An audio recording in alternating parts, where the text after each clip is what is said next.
Hey everyone, welcome back to Custom Guns and Reloading. I figured that before I release any videos on doing upper assemblies and things like that, I wanted to first cover some of the tools and tips and tricks that I've learned for putting uppers together. So that's what this first or next video actually will be. And then after I'm done with this video, I'm actually probably going to do a couple upper builds. I'll be doing a 5.56 build and also a 6 arc. So those will be coming at some point down the road once I get all the parts I needed for that. So without further ado, I'll try to keep this brief and review some of these tools. Some of them are optional depending on what type of uppers you like to use. Some of them I would say are more essential. And yeah, so the first thing I want to talk about is this Midwest Industries upper receiver rod. Now other companies make very similar tools. Geisley makes one, I think it's called a reaction rod. There's a Magpul Bev Block, which is a similar tool. That's not quite as long. Basically, it's just kind of like this part here. That one's actually really handy if you have really tight uppers, like certain billet ones. This actually won't fit inside of it. So the Magpul Bev Block also helps. And before I forget, I'm going to try to put in the description a list of all these parts and what they're used for, and possibly links and some prices and part numbers and everything, so it'll make it easy for everyone to track them down if they need to. So just a quick side note there.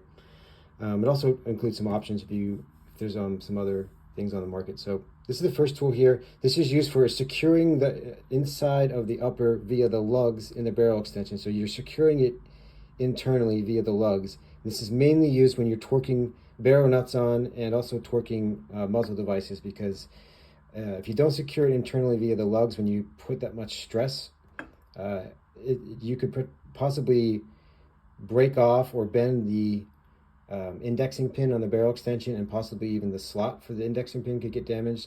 And also you could cause mistiming between the barrel extension and the upper, and then you'll end up having issues with your bolt lugs wearing out and just more wear and tear on your system. So I actually made a comment on a Brownell's instructional video where they were just torquing a barrel nut onto like 60 foot-pounds, and they basically used something akin to this to secure the upper, and I made a comment mentioning that they need to use a tool similar to this.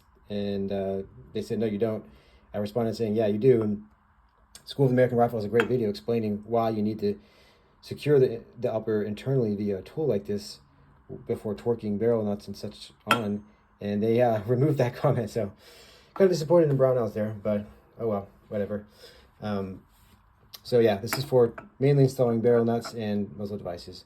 Next tool is for sort of general upper use. It's this Wylde upper vise block. I think other companies make similar type upper vise blocks, but it's basically you clamp this bottom part in the vise, and then you use these two little things to go through your takedown hole slots in your upper, and it just secures the upper. Mainly prevents it from moving this way, which we'll get to in a few minutes if you're installing a Thermofit upper and stuff. That's why I like to use this tool for, but also for general upper use. Like I like to use it for, and installing a forward assist pin and things like that. So just general upper use. It's a nice, simple, inexpensive tool for that there.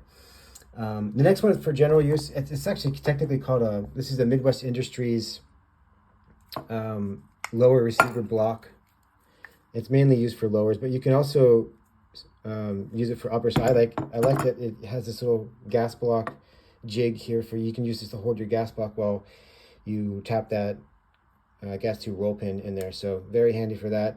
And then, like I said, you can also use it for securing a lower. So you clamp this bottom part into the lower, and then you clamp this bottom part into the vise, and then you slide this part into your magwell, and it holds your lower there. So another very handy little tool. There's a little small part straight in there. It's kind of cool. So that's very handy, multiple use tool.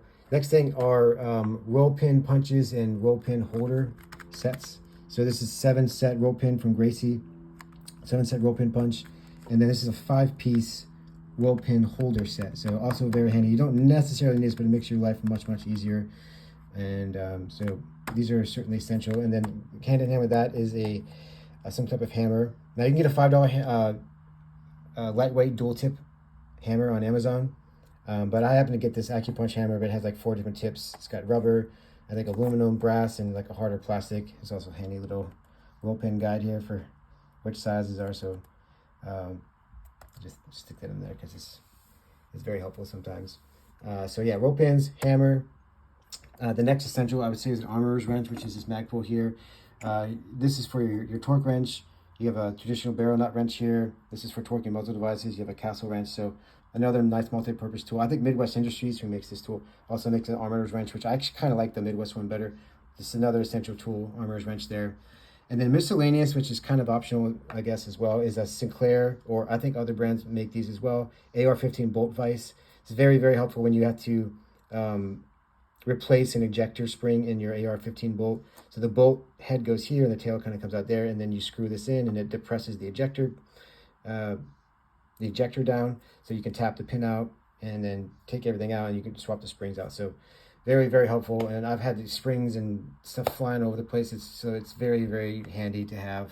So I almost kind of view it as an essential tool.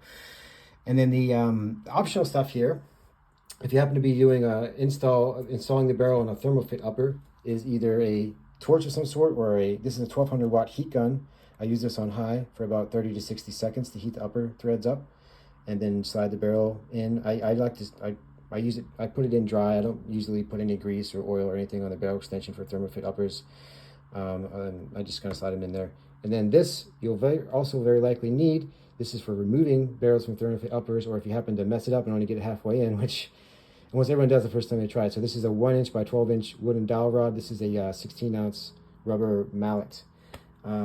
Also sort of in the miscellaneous department are greases and thread lockers. So when I install castle nuts on lowers or barrel nuts on uppers, I like to use Aeroshell 64 grease. This is mainly used when you have two different types of metals and they're under tension or you're torquing them down. Sometimes they can gall together and get stuck together, so this prevents that from happening. I think it's set for very high temperatures, so very, very useful for greasing the threads before you torque your barrel nut down. And then when you have to use some thread locker on some gas block, either a set screw gas block or a clamp-on gas block, I like to use either Loctite 246. This is sort of a higher temperature version of 242. Not quite the same as Loctite Red. So forgive me, I can't remember the number, and I don't like to just give colors because it can be a little bit misleading. But you can use this, or I prefer to use Rockset to use as a thread locker on gas block screws. And then you can also use Rockset if you're trying to use a thread locker on your muzzle device.